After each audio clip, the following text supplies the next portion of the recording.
안녕하세요, 하피TV입니다. 지난 10여 년간 한국에서 가장 인기 있는 오디오 중 하나로 브라운사의 SK4가 꼽힙니다. 한국에서 SK4가 인기 있던 것은 유행했던 미드 센추리 모던의 디자인을 갖추기도 했지만 디자이너 디터람스가 디자인했기 때문이죠. 국내에서 디터람스는 애플 디자인의 아버지라 불립니다. 이 이야기는 옳은 것일까요?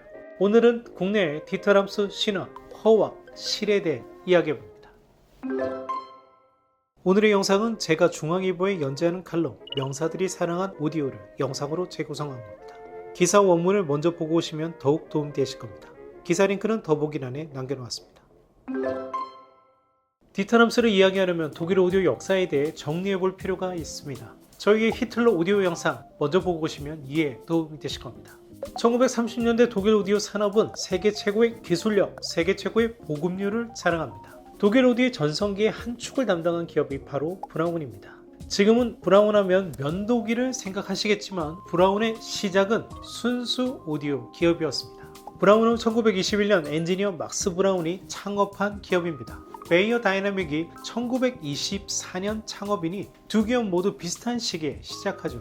1923년 독일에서 첫 라디오 방송 송출이 시작되자 막스 브라운은 라디오 안테나를 제조해 그리고 판매에 큰 수익을 올립니다. 1929년에는 아예 라디오를 직접 제조를 시작했어요. 당시 텔레푼켄이 국민 라디오 같은 저가형 모델에 집중했다면 브라운은 라디오와 추궁기를 결합한 고가 모델로 짭짤한 수익을 올렸습니다. 그런데 전쟁이 발발하고 브라운은 휴직에 들어가죠. 전쟁이 끝나니 브라운의 공장은 모두 폭격으로 사라졌습니다. 막스 브라운이 150명의 직원과 다시 공장을 짓고 오디오를 내놓는데 판매는 호조를 보입니다. 전쟁으로 피폐해진 독일인의 삶이었지만 마셜 플랜 등으로 라인강의 기적으로 불리는 경제 호황을 맞이하죠. 독일인들은 국민 라디오로 음악을 듣는 것이 습관이 되어 있던 터라 이제 새로운 오디오를 원했습니다. 그런데 오디오 시장의 패권이 2차 세계대전을 기점으로 미국으로 넘어가죠.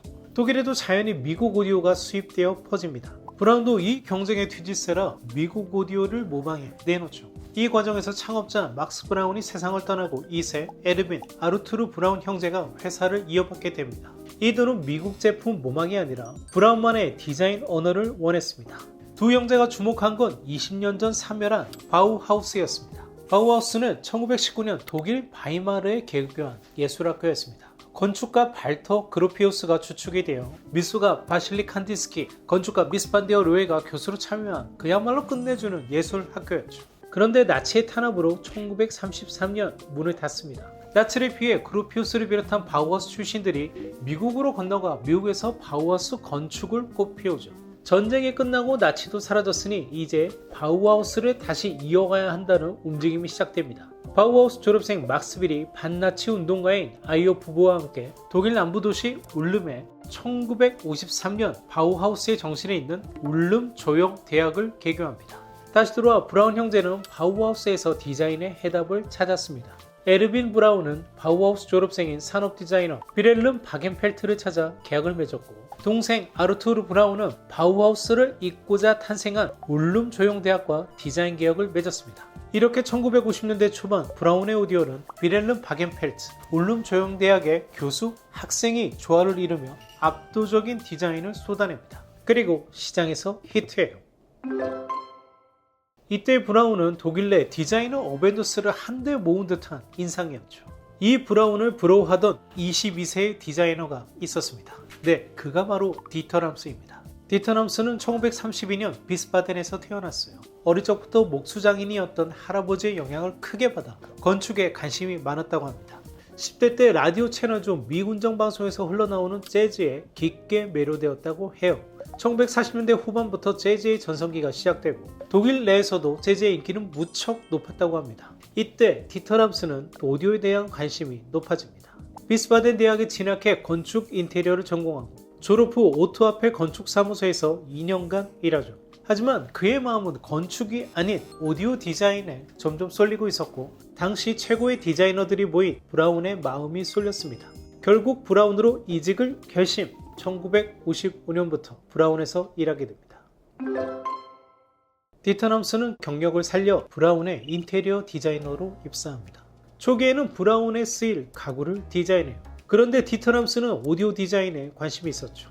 우연한 기회에 라디오 익스플로러 2에 참여한 것을 계기로 브라운 형제가 그에게 오디오 디자인 기회를 제공합니다. 브라운은 당시 라디오와 턴테이블이 결합된 장전축을 주로 내놓았고 디터람스는 이를 자신의 방식으로 디자인하기로 합니다. 당시 가구 씬은 미국 임스 부부가 성형 합판에 이어 플라스틱을 도입해 크게 화제가 됐어요.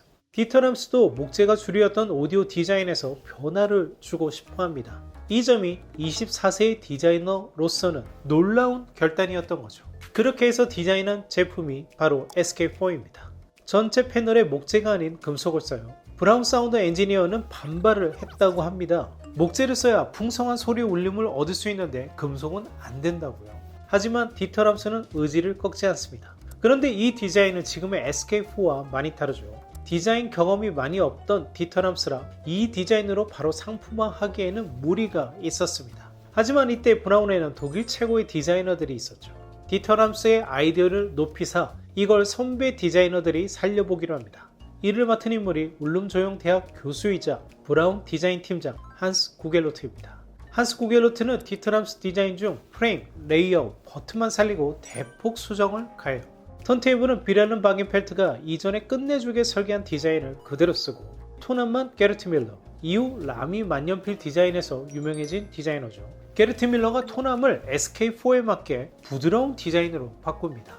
그리고 한스 구겔로트 자신이 직접 SK4의 차가운 컬러를 따뜻한 화이트로 바꾸고 측면에 우아한 목재를 추가합니다.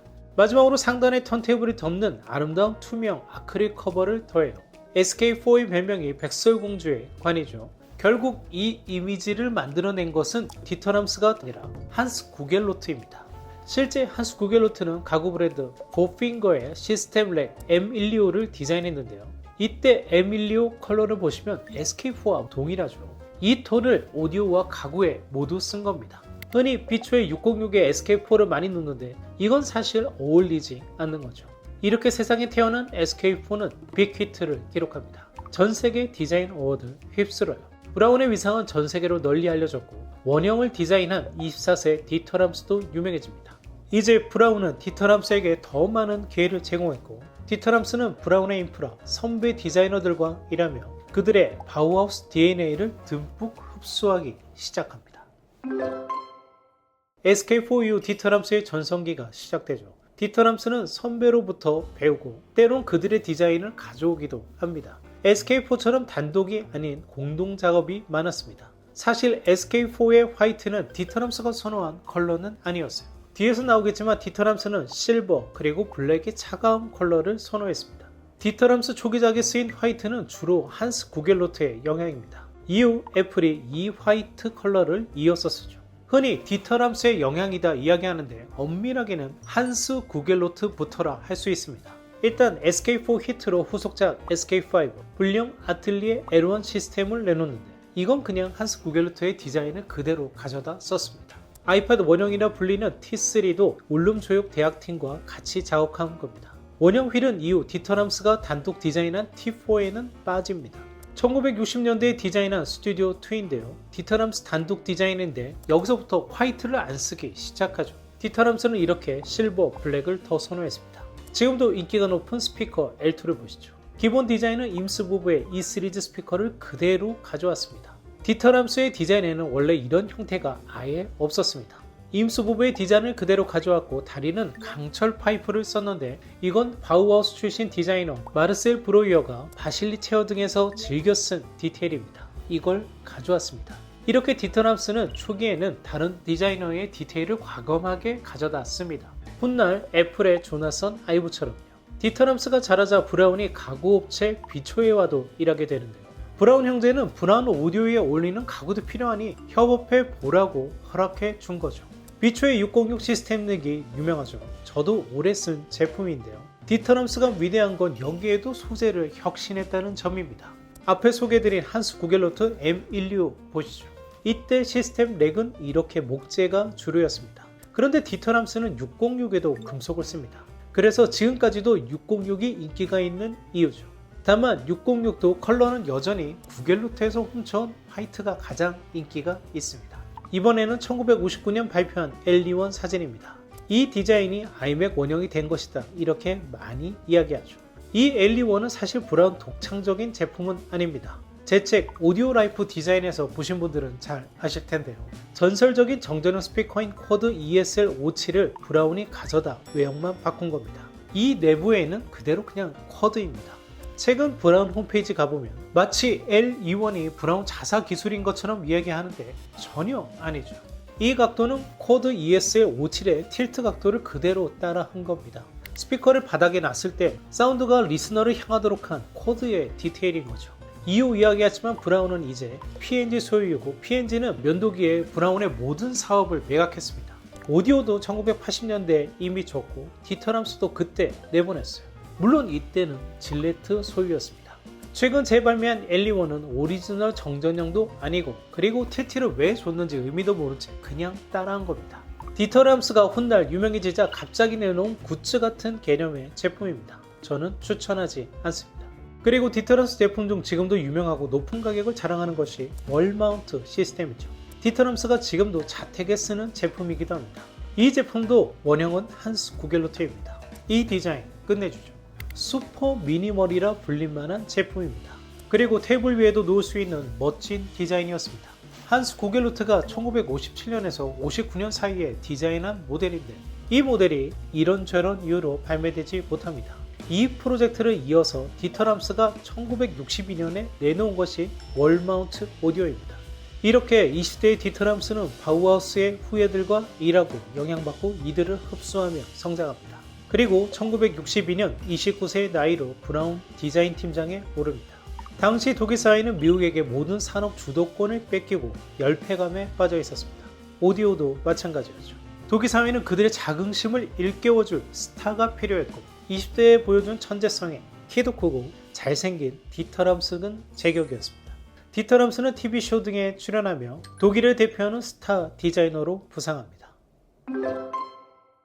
디터람스의 명성이 급상승하던 이때 승승장구하던 브라운이 1962년을 정점으로 쇠퇴하기 시작합니다. 이유를 정리해보면 첫째, 울름 조용 대학팀과의 소통 문제입니다. 울름 조용 대학팀은 실력은 최고였습니다. 그런데 브라운 본사가 있는 프랑크푸르트와 거리가 너무 멀었어요. 지금도 자동차로 3시간이 넘게 걸리는 거리입니다. 이러다 보니 울름 디자인팀과 브라운 엔지니어의 소통이 쉽지 않았던 거죠. 그래서 브라운 형제는 비효율적인 외부보다 인하우스 디자인팀이 필요하다 보았고 마침 디터람스가 너무 잘했기 때문에 디터람스가 이 패권을 질 수 있는 좋은 기회를 잡은 거죠. 둘째, 주요 디자이너의 이탈. 브라운 초기를 함께했던 게르트 빌러 등과 같은 디자이너들이 1960년대 초반부터 회사를 퇴사해 이직하거나 독립합니다. 1965년 즈음에는 아예 새로운 인물들로 전부 바뀌게 되죠. 셋째, 한스 구겔로트의 사망. 브라운에는 3개의 디자인팀이 있었는데 그중 하나를 맡고 있던 주축 한스 구겔로트가 1965년 교통사고로 사망합니다. 브라운 디자인의 주춧돌 하나가 그만 사라지고 만 거죠. 넷째, 울름 조용대학의 폐교. 그래도 꾸준히 브라운과 관계를 이어가던 울름 조용대학이 과거 바우하우스와 마찬가지로 교수관들의 싸움 그리고 정부 지원이 끊기면서 15년 만인 1968년 폐교합니다. 이제 브라운의 디자인은 디터람스 한 사람이 이끌고 나가지 않으면 안 되는 거죠. 그렇지만 브라운은 정점을 찍었고 이미 내리막을 걷고 있었습니다. 그리고 디터람스 디자인도 주요 스텝이 떠나면서 더 이상 유니크하지 않았어요. 브라운의 성공 방식을 따라하는 경쟁자도 많아졌고 특히 일본 오디오 메이커들이 급부상합니다. 이제 브라운도 오디오보다 면도기 매출이 더 높아질 정도였어요. 결국 브라운 형제는 1967년 미국 질레트에게 회사를 매각합니다. 다행히도 인수한 질레트는 오디오 사업부를 접지 않습니다. 이 시기 디터람스 디자인을 보시죠. 홀로 남은 디터람스는 하고 싶었던 실버, 블랙을 마음껏 씁니다. 80년대에 나온 아틀리에 시리즈는 실버 컬러도 도입하죠. 50년대 아틀리에의 부활이라는 기치를 달고 나온 제품인데 시장의 반응은 미온적이었습니다. 디터람스의 팬들도 이 제품에는 크게 흥미가 없죠. 오디오 매출은 줄지만 질레트는 전세계에 뻗쳐있는 디터람스의 명성을 이용해 면도기를 더 팔고 싶어합니다. 디터람스를 데리고 전세계 강연 투어를 합니다. 이렇게 수많은 강연을 통해 디터람스는 자신의 디자인 철학을 정립합니다. 주요 강령은 선배 바우하우스에서 익힌 것들이고 이것을 문장으로 정리합니다. 강연 20여 년 만에 완성된 것이 지금의 디자인 10계명입니다. 많이들 보셨을 겁니다. 브라운의 전성기는 지났고 브라운 오디오는 더 이상 사람들이 사지 않았습니다. 질레트는 적자 투성이의 오디오 사업부가 마음에 들지 않자 1980년 카오 오디오로 잘 알려진 ADS의 브라운 브랜드 사용 조건으로 지분 80%를 매각합니다. 그런데 역시나 잘 안되죠. 지분을 다시 사온 다음 오디오 비즈니스를 과감히 접습니다. 이후 사내에서 입지가 좁아진 디터람스는 CI 사업부로 쫓겨났다가 1997년 퇴사합니다. 쓸쓸한 퇴장이었죠. 그리고 그는 이내 사람들에게서 잊혀집니다.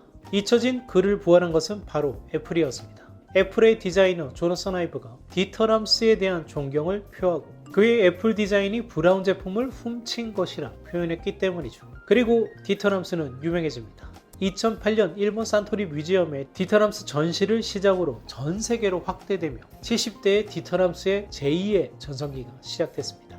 이때부터 브라운 빈티지 가격이 무척 오르기 시작했죠. 이후 디터람스의 영화도 제작되고 디터람스는 전 세계 강연을 다니며 행복한 노년을 보내고 있습니다. 국내에서의 디터람스 신화는 바우하우스, 스티브 잡스, 애플이 혼재되어 왜곡된 측면이 있습니다. 먼저 디터람스는 바우하우스와 아무런 직접적인 접점이 없습니다. 다만 브라운 근무 시절 선배들이 바우하우스 졸업생, 울름조역 대학 팀들이라는 바우하우스의 적통이었기에 이들로부터 바우하우스의 DNA를 흡수할 수 있었던 거죠. 그리고 높은 평가를 받는 디터람스의 제품은 디터람스 단독이 아닌 브라운 디자인팀과 공동 작업인 경우가 많습니다. 그리고 스티브 잡스가 사랑한 디자이너나 애플 디자인의 아버지로 일컬어지지만 실제로 스티브 잡스는 80년대 초 바우하우스를 알고 빠지게 된 것은 맞지만 그가 선택한 디자이너는 브라운의 경쟁사인 베가의 디자이너였던 하르트무트 에슬링거였습니다.